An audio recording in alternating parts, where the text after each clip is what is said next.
Hello everyone, this is a quick short video on a power issue of my xb900n. So the issue was that the headphone wasn't switching on, the charging bulb was active, then the reset was working. As you know, you might be able to find enough videos on YouTube about how the reset happens for xb1000, xb900, etc. Right? So now what I wanted to do is I wanted to take a look inside, and what I saw is, you see, this is the socket which brings the cable for the power switch, reset switch, headphone, etc. Right?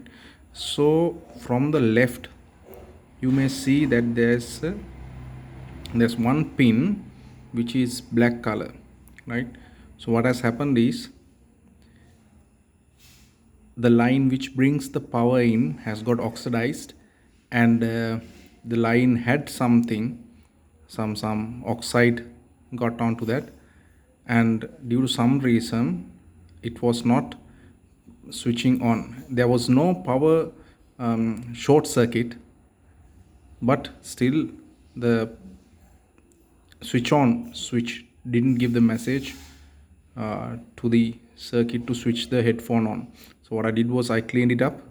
I pulled out the ribbon, cleaned that also, and the other end of the ribbon as well, and clean all of that and put them back together.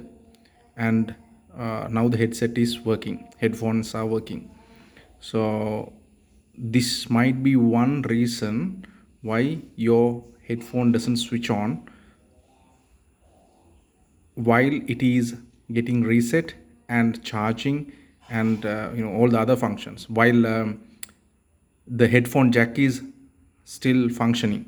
When the headphone jack is plugged in, you can listen to the headphone, but the only problem is that it doesn't switch on. So this was a solution for my problem, so you might find this useful. So putting the things back together, you might be able to find or use your common sense to do so. So thanks for watching.